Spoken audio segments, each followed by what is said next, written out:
माझं नाव वैशाली गणेश बनसोडे. मी दिवाळीसाठी सोलापूरला माझ्या माहेरी गेले होते. तिथून मला बार्शीवरून फोन आला की तुमच्या मिस्टरांनी गळफास घेतली. मी तातडीने इथं आले आणि इथं आल्यावर समजलं त्यांच्या खिशात चिठ्ठ्या सापडल्या. त्याच्यात त्यांनी सावकाराची नावं लिहून ठेवलीत आणि ह्या सावकाराच्या त्रासाने मी कंटाळून आत्महत्या केली आहे असंही समजलं मला.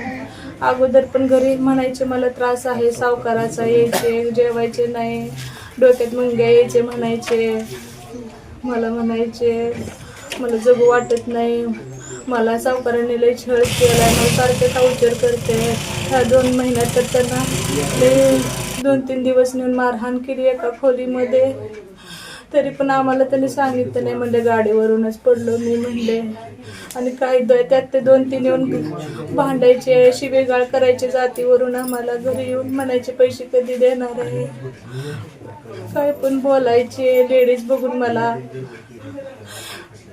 आजही माझ्या कुटुंबावर वेळ आली आहे, उद्याही कुठल्या माऊलीवर ही वेळ येऊ नये.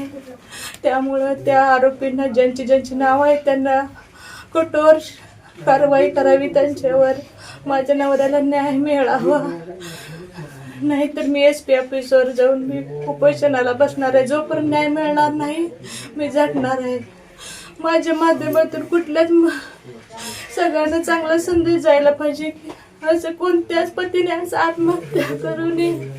कारण ज्या पत्नीला असं होतंय ते लय अवघड होते, डोंगर कोसळते.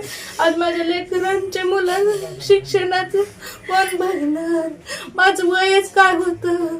मला असं आज ह्या माणूस की कुठे गेली, आज ह्या सावकारामुळं माझं घर उद्ध्वस्त झालं. काय हक्क आहे त्यांना, कोण सांगितलं एवढं माझ्या नवऱ्याला एवढा त्रास?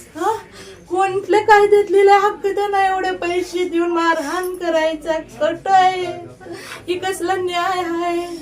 मला न्याय भेटलाच पाहिजे. मी माझ्या नवऱ्याला न्याय मिळवणारच आहे. त्यांनी मला चिठ्ठीत लिहिलंय मला न्याय मिळवून दे, मी शेवटच्या श्वासापर्यंत न्यायासाठी लढणारच आहे. कुठल्या माऊलीने नवऱ्याने असा विचार कधी करू नये, असला पाऊल कधी उचलू नका.